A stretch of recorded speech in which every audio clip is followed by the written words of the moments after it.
I think they're very different bowlers. They're chalk and cheese. So I think there's a massive difference between them. But I think they're equally effective, And I think Hoggy brings in a lot of good energy within the side.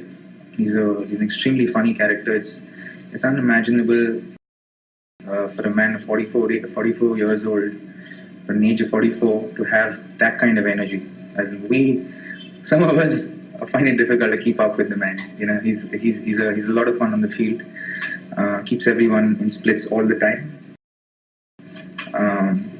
And keeps fooling around. He's definitely the prankster in the unit. And I think when it comes to his skill, he's extremely effective. He brings in a lot of experience. He brings in a lot of positivity, like I said, and then he knows exactly what he's doing. And I think the fact that he's experienced also is a major plus for us. And it's a good replacement, and it's good to have him at hand when we miss someone like Sunny. But I think if they were both together, we would be an extremely lethal bowling attack. Well, it's hard to comment on that one. It's obviously difficult because we're a very tight-knit unit, and it definitely leaves us confused, and it's difficult to kind of separate that from when we go into the field. He is someone who adds so much of value to the side, and we respect his skills and his contribution towards the team immensely. So we definitely miss him, but we're extremely confident that he will come through this, because he's an extremely hard-working bloke.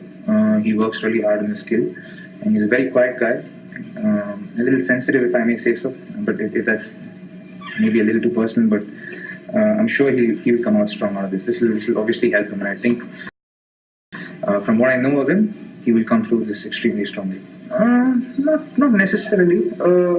Surya, both of them are extremely effective Indian batsmen that we have, and they've done well for us. And Manish, won us our final last year. That innings kind of took us through. If you can remember, every time we lost a wicket, the next ball was a six. So you can't discount the kind of value he adds to the team. And I think in times like this, when you back a cricketer, that's when he also is motivated a little more to come through for the team. Extremely important. I was telling somebody else that just coming off Ranji Trophy, and we had a week, the Rani Trophy, and we had a week before this started, and we didn't have any practice games. We couldn't play any practice games.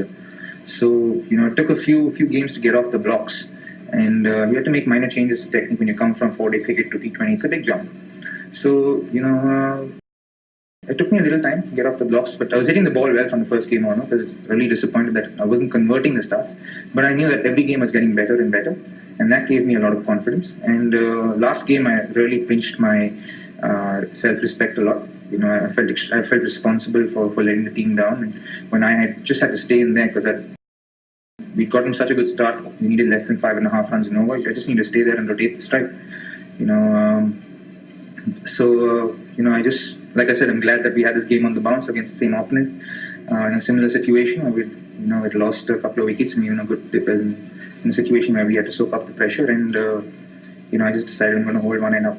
Doesn't matter what happens. And sure enough, Andre Russell came in and wielded that bat like a magician.